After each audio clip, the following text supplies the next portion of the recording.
Very good morning all of you. आज हम आप लोगों को बताने वाले हैं कि डिसेंट्रलाइजेशन का लिमिटेशन क्या क्या है। तो इससे पहले हमने जानकारी दी थी कि डिसेंट्रलाइजेशन दैट मीन्स कि विकेंद्रीकरण क्या है। तो विकेंद्रीकरण का उद्देश्य, विकेंद्रीकरण का कार्य क्या क्या है, इसके बारे में हमने जानकारी दी। और आज मैं बताऊंगी कि विकेंद्रीकरण की सीमाएं क्या क्या है। पंचायती राज के तहत ही विकेंद्रीकरण आता है, जिसमें हमने बताया था कि लोकतांत्रिक पंचायती राज और विकेंद्रीकरण क्या है। तो हमने पंचायती राज दैट मीन्स कि हमने कहा था कि पंचायती राज मतलब गांव या ग्राम का या फिर ग्राम के समुदायों का विकास किस तरह से करना है पंचायती राज में। और विकेंद्रीकरण का अर्थ हमने बताया था कि जो शासन सत्ता है वो एक के हाथों में ना होके विभिन्न लोगों के हाथों में होना चाहिए, जिससे कि कार्य जो है वो सही तरीके से हो सके। तो हमने विकेंद्रीकरण की सीमाएं में हमने जानकारी दी है कि भ्रष्टाचार में वृद्धि होना, नेक्स्ट है चुनाव द्वारा वैमनस्य बढ़ाना, और नेक्स्ट है जातिवाद को प्रोत्साहन मिलना, और नेक्स्ट है अशिक्षितों का शोषण करना। तो कहने का अर्थ है कि उसकी सीमाएं में कि हमारा विकेंद्रीकरण डिसेंट्रलाइजेशन में अत्यधिक भ्रष्टाचार में वृद्धि होता है, इसीलिए यहाँ पर विकेंद्रीकरण जैसे शासन सत्ता को लागू किया गया है, जिससे कि व्यक्ति जो है कि वो शासन सत्ता एक के हाथों में ना हो कि बल्कि वो सारे जनता के हाथों में होना चाहिए, ताकि व्यक्ति जो है किसी भी कार्य को सही तरीके से कर सके। नेक्स्ट है कि चुनाव द्वारा वैमनस्य को बढ़ाना, मतलब डिसेंट्रलाइजेशन में है कि नेता जो होता है वो हमेशा उसके मन में यही रहती है कि जब वो जीत जाता है फिर दूसरे जनता के हित को वो कभी नहीं सोचता है। तो उसके लिए क्या करना है कि हमेशा हमें जनता को बढ़ावा देना चाहिए, जनता को प्राथमिकता देना चाहिए और हमें आगे बढ़ाना चाहिए। नेक्स्ट जो है वो है कि जातिवाद को प्रोत्साहन मिलना। विकेंद्रीकरण में ऐसे हमारे समाज में देखा जाता है कि उच्च और नीच बहुत ज़्यादा किया जाता है, भेदभाव किया जाता है कास्ट के आधार पे और वर्ग के आधार पर। तो हमें ऐसा ना करके पूरे जाति के लोगों को प्राथमिकता दी जाना चाहिए, जिससे कि किसी तरह की समस्याएं ना हो, और उसे प्रोत्साहित करते हुए उसे आगे बढ़ाना चाहिए।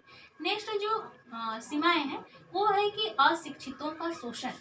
हमेशा ऐसे देखा जाता है कि गाँवों में जो अशिक्षित लोग होते हैं उनका ज़्यादा शोषण किया जाता है। उनको सही तरीके से उनको समझ में नहीं आता है कि हमारे यहाँ जो भी कार्य हो रहा है वो सही तरीके से हो रहा है या नहीं हो रहा है, तो हमेशा उनका शोषण होता है। और वो शोषण किस में होता है? अशिक्षित में होता है और कमजोर वर्ग के लोगों में होता है।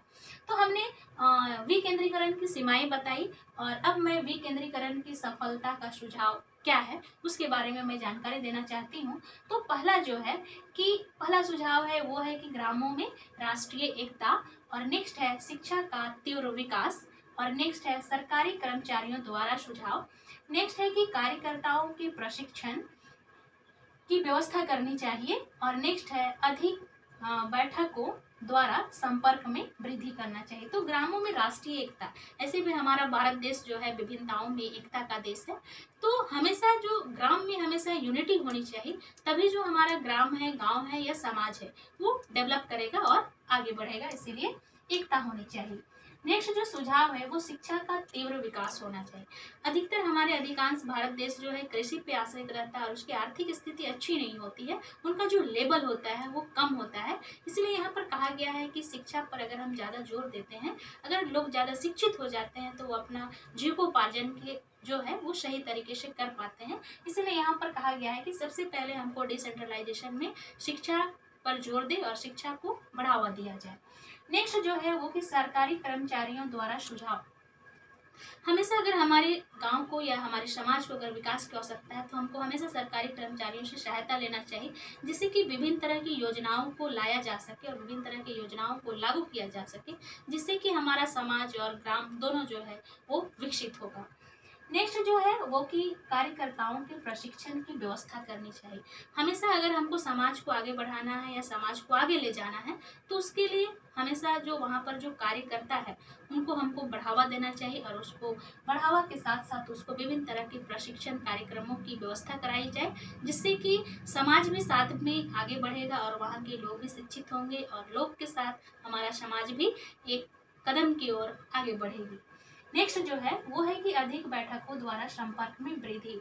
कहा जाता है कि अगर व्यक्ति ज़्यादातर अगर घर में ही रहता है तो उसका माइंड जो है वो डेवलप नहीं हो पाता है, इसीलिए अगर हमको विकेंद्रीकरण में काम करना है या विकेंद्रीकरण के द्वारा अगर हमको आगे बढ़ना है, तो उसके लिए हमेशा हमको विभिन्न तरह के लोगों से या विभिन्न तरह के समुदाय के साथ हमको उठना बैठना चाहिए और उनसे मिल मिलाप करना चाहिए, जिससे कि हमारा समुदाय भी विकसित होगा और वहाँ के लोग भी जागरूक होंगे और ज़्यादा शिक्षित होंगे। इसीलिए सबके साथ बैठक की व्यवस्था की जाए और बैठक का ऑर्गेनाइज किया जाए, जिससे कि हमारा समाज जो है डेवलप करेगा। धन्यवाद।